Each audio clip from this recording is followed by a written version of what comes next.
everyone, Enrique here. Welcome to another review. Once again, we're taking a look at WCW and its downfall in the four-part miniseries documentary Who Killed WCW. This is now taking a look at episode 2, where things are heading before the inevitable demise of WCW and how the integral players play into this narrative.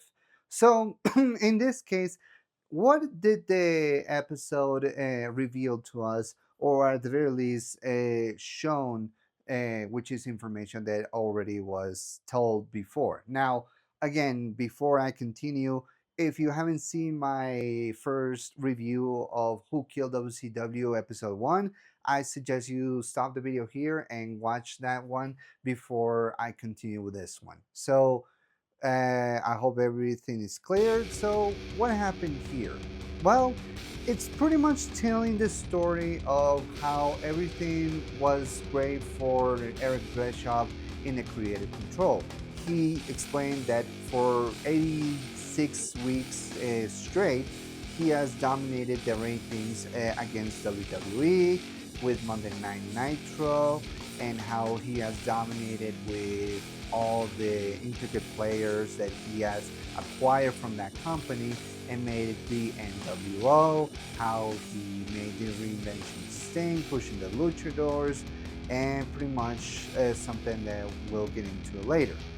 However, because of this success, Eric Bischoff didn't want to see the things that he was doing wrong, because there were a lot of things that were happening, and most of the time, as I said before, it was listening to Hulk Hogan more so than any other. I mean, he was listening to all the guys he favored, in this case also Kevin Nash, Scott Hall, pretty much all the people that he acquired and formed the NWO around. So it was pretty much becoming unstable at that moment. But one of the things that they also revealed is that WCW, specifically Ted Turner, wanted to create another television show for wrestling, and it was known as Thunder. Thunder, for those who don't know, it was the predecessor of SmackDown for WWE. You know, before Raw, there was before SmackDown, there was Raw, and Raw is always on Mondays, and most of the time SmackDown is on Tuesdays, or sometimes as today, Fridays. But in any case, it was supposed to be another show for wrestling in which they wanted to expand.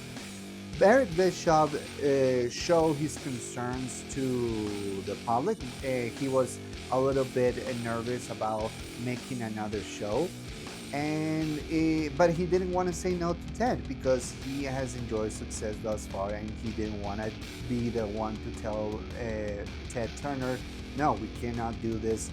And he should have. He should have done that, and that was the mistake that would cost him a lot more than he thought. So, with that imminent show coming into TNT on Tuesdays, he figured that he needed to acquire another figure in wrestling. In this case, Bret the Hitman Hart. Now, if you already saw my Dark Side of the Ring review on the Montreal Screwjob and my thoughts on it, it was one of my earliest videos. But needless to say, it was the first video in which I talk about the Montreal Screwjob, for me at least. This was my review on how everything happened. But thankfully, this this episode, didn't want to beat that dead horse already, because how many people already talk about this and mimic it in some form or fashion. So in this case, they just said that Bret just went into WCW after so much insistence of Eric Bischoff.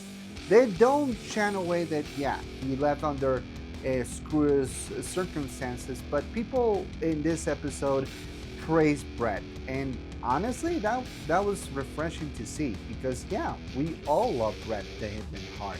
after everything that he went through, he really cared about wrestling and its fans, and he just wanted to continue. He didn't want to leave WWF, but he had no choice, and the Montreal Screwjob was the catalyst on everything. Regardless, he went to WCW, and they immediately said that everything went wrong when he went there. And by that is that Eric Bischoff just saw another collectible toy for his arsenal, and instead of using Bret Hart the appropriate way, going after the people that they were close to Shawn Michaels, like create a story on which he was going after the Plague, after the NWO, and getting revenge on Hulk Hogan, and be that the Hitman. And instead, they just made it, they underutilizing him. I know a lot of people want to go back and say, well, he at least got some titles and he became world champion later, but that was after a long, long time of bad decisions in the part of Eric Bischoff.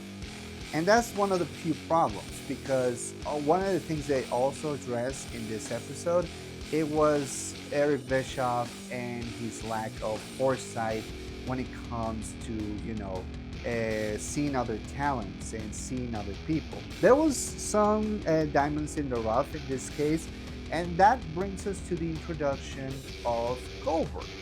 Now, Bill Goldberg, for those who don't know or already know, you know that he is not only one of the biggest wrestling, icon stars, that not only from wrestling but also from WCW. He was created specifically for that, for Nitro, in order to become a badass, take names and crack skulls kind of guy. He, for those who don't know, he was a football player in which he got injured and decided to revert back to wrestling. So he went to wrestling. He learned a little bit from the powerhouse, from the power plant, and then after being debuted in Monday Nitro, he actually was presented as a big deal. He actually started to do the same thing: jackhammer, spear, take down every single wrestler that he stood up in his way, creating this unbeatable streak of consecutive victories. So Goldberg became a big deal, and that caused a lot of animosity behind the scenes, particularly with the wrestlers. Most of the highlights that involved the wrestlers that had a problem with Bill Goldberg were Bret Hart, obviously, but also Kevin Nash.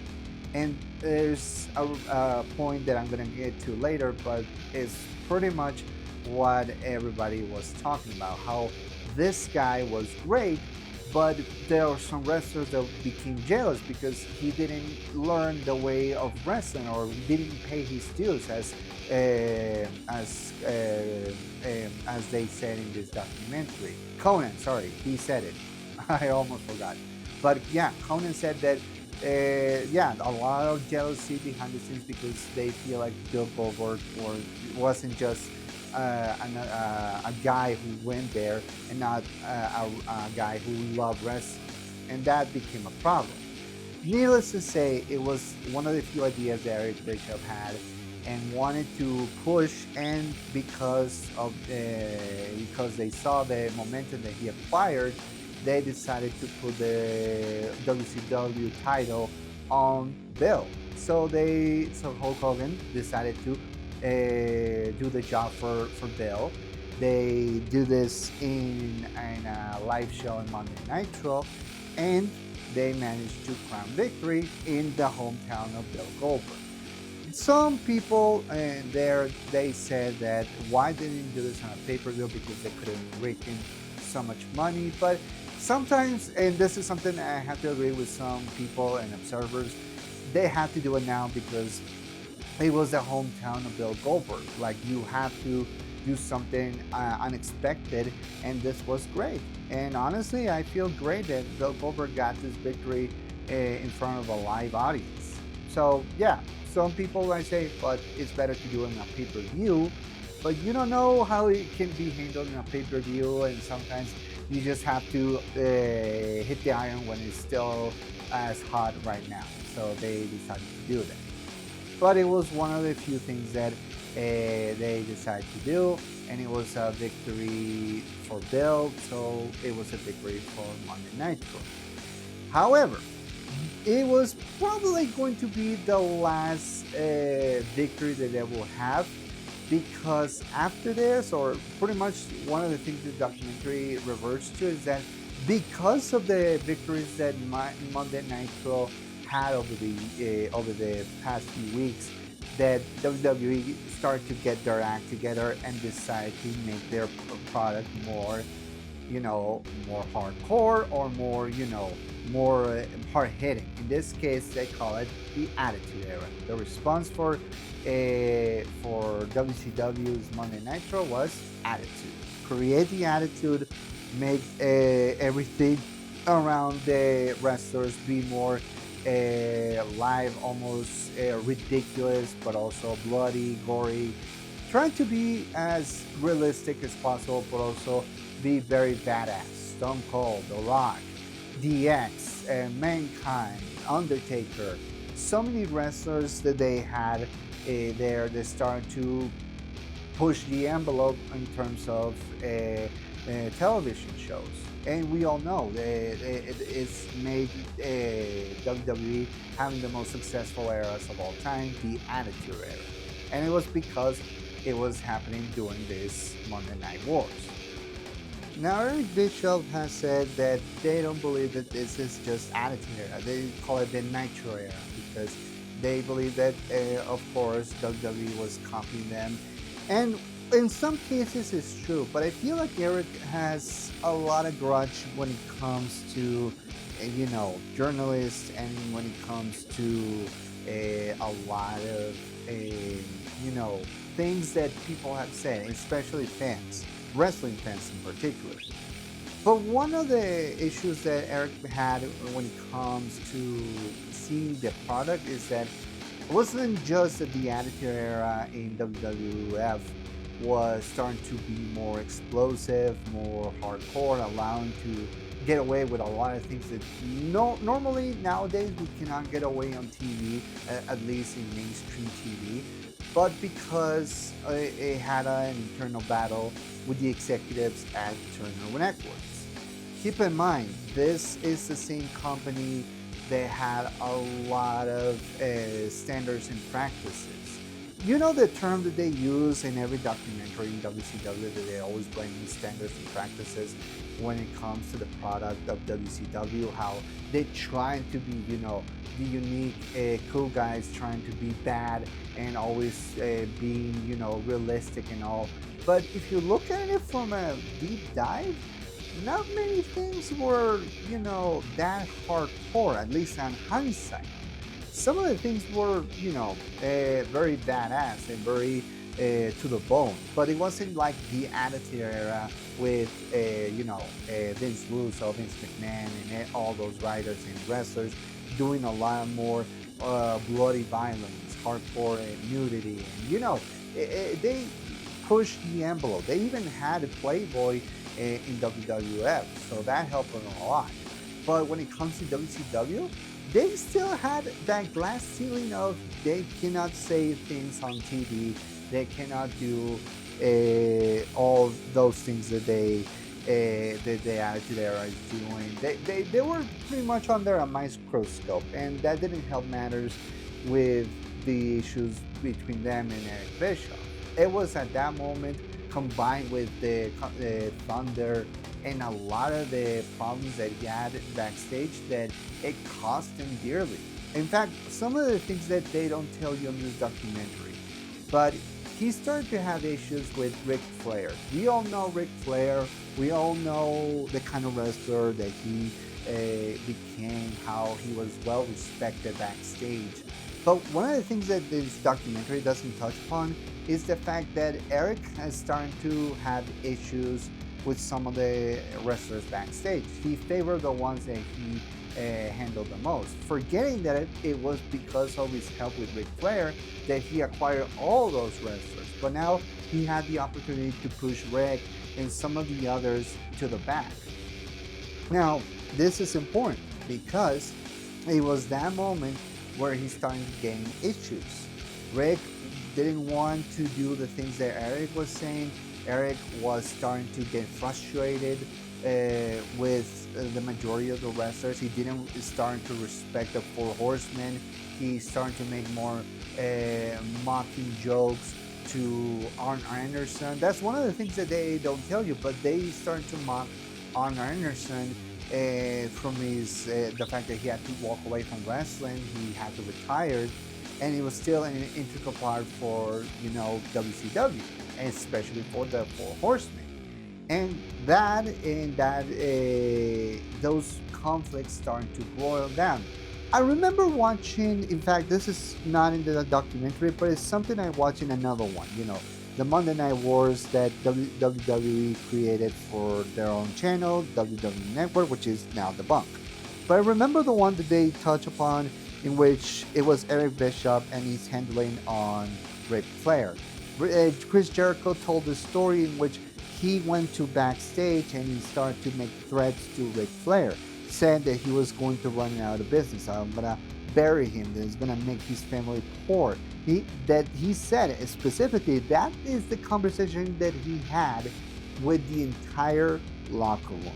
So you get an idea that it's starting to make things very complicated. Hell, let's not forget the cockiness and lack of effort from Eric Bischoff is what led him to do the whole motorcycle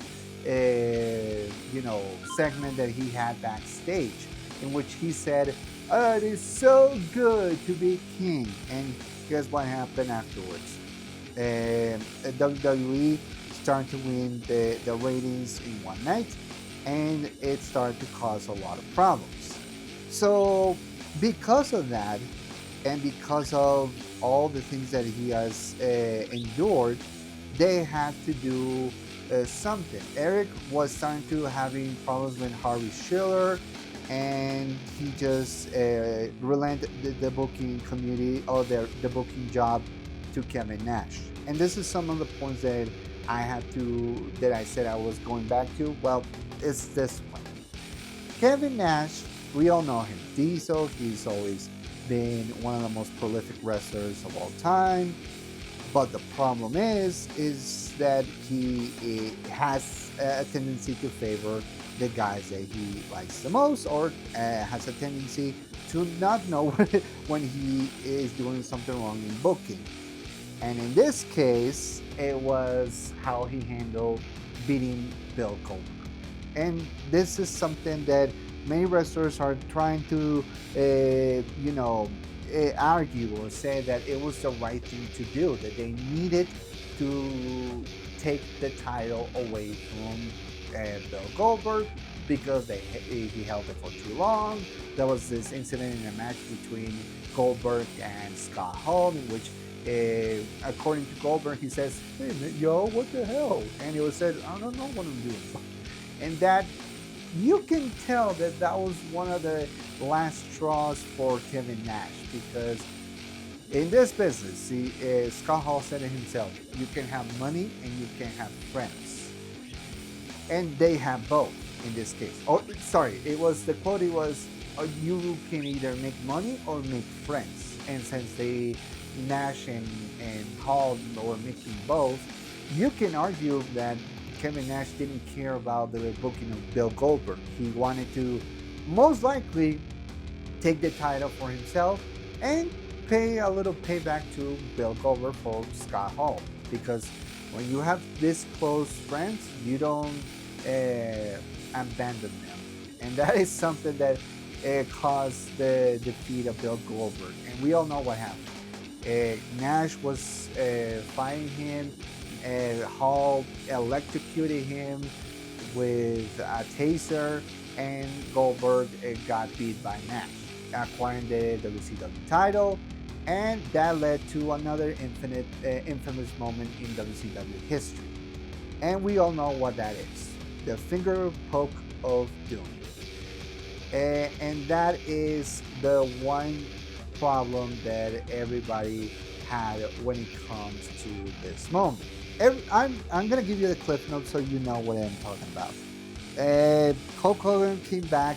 He was announced that he was to become president. Blah blah blah. He wanted to be WCW champion. Kevin Nash challenged him. I challenged Bill Goldberg first, but he didn't show up because they created a storyline in which Bill was being arrested by the police because he allegedly was stalking Miss Elizabeth when she was there.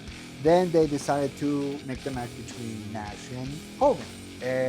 Everything was according to plan. The main event happened, and they decided to do a 180 on their fans. They decided that Hulk poked Kevin Nash and allowing him to get the victory, and that's it. The NWO once again restarted things, and the family was bigger and closer together. I forgot to mention that moment, but they said that I forgot to mention the NWO at that moment was split into two factions, the black and white faction and the wolf pack, which was all red. After the whole thing with Hogan being defeated, and because they had so many members of the NWO, you don't know which one is which, so they decided to split it apart. Oh, and it's not just that, they also had the Latino World Order. There was so many things in WCW that were all encompassing NWO stuff, and it was almost to the detriment to the company. But it wasn't as bad as this one, the finger poke of doom. And Nash is defending this moment, saying that it got over, just like he was defending his moment with Goldberg, because he was making the claims that babyfaces make a lot more money when they were chasing the title but not winning it, because heels make more money. It was a lousy excuse, if you ask me, of Kevin just to say that, because babyfaces are a draw if you book them correctly. It's just that he didn't want to, he wanted to dethrone Goldberg and make him pay for everything. It was pretty clear and simple. And with Hogan, he just was doing this booking because, and I assume that Eric Bischoff came back and did this moment too, thinking that if they do this, that they will create a talked about television. And in the case of Kevin Nash, he said it got over. People were pissed. People were angry. And if you're angry, you watch it and you start cursing. But well, it didn't work that way, because if he if he knows that it was the same time that Monday Night Raw was airing. They gave away the finish, of course, because that was one of the strategies of Eric Bischoff, give away the main event on live television. The one problem is that it was going to be about Mick Foley when he was Mankind. He was wrestling The Rock for the title. He won, and everybody wanted to see that. So, yeah, they tried to defend it because it was a moment they said, oh, the finger poke of doom got over because it made people mad.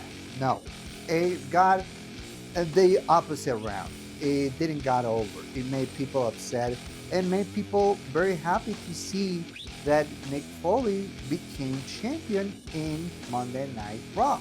So yeah, titles changes, especially world titles, can happen on live television done correctly. And if you do your job right, then you have a lot of people eyeing your eyeballs, just like it happened with Goldberg.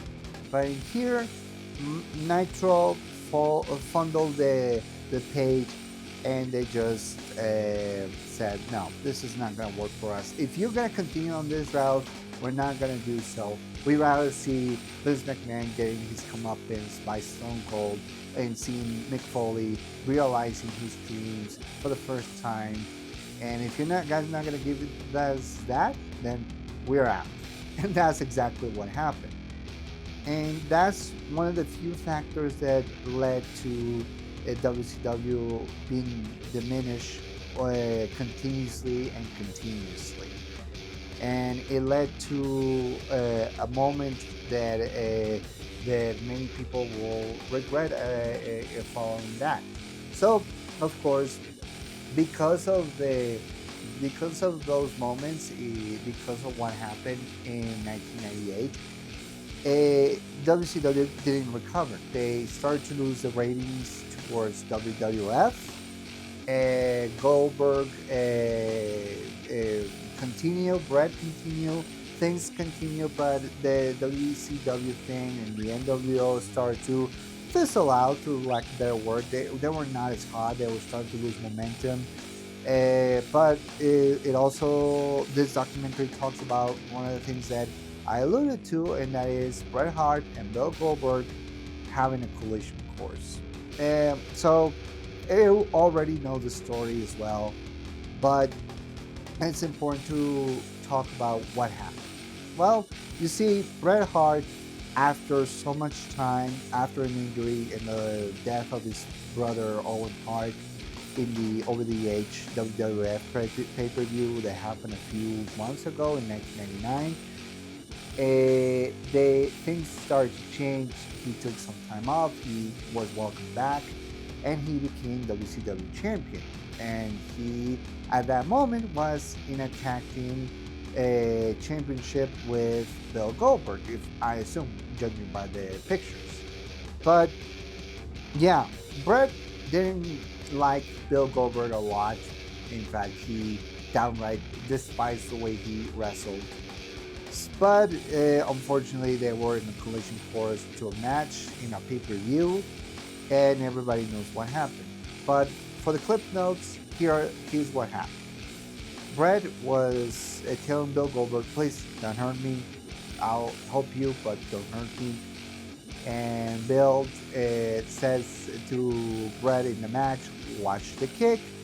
And then the kick that hit Bret in the head that caused that horrible concussion in Bret Hart was one of the few factors that made the Bret to leave wrestling as well. But here's what they don't tell you. The match happened, yes, the concussion happened, and Bret was terribly, concussed. But what they don't tell you is that Bret didn't stop wrestling, and he didn't have time off. He didn't recuperate enough. He had a hardcore match against Terry Funk, and that just made things worse for his condition. So things got worse for Bret, and it led to his inevitable retirement in WCW and in wrestling as a whole. He couldn't wrestle again because of that, and it caused Bill to feel guilty. And for over years, he has apologized, but Bret doesn't forgive. He's still bitter because he felt that he could have done more in wrestling had he never got concussed. One day I may argue that what happened for Bret, but let's just say that it was more than just the kick that he couldn't wrestle anymore. And you can argue that it was one of the few factors that made Bret very bitter towards wrestling, and justifiably so. This whole thing all led up to what is the final chapter of this episode, which is the firing of Eric Bischoff. And he already told this story before many times, and it's pretty much like this.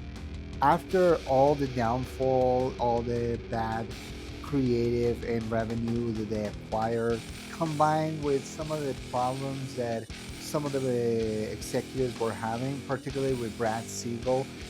Something before I get into this moment. Brad Siegel didn't like wrestling.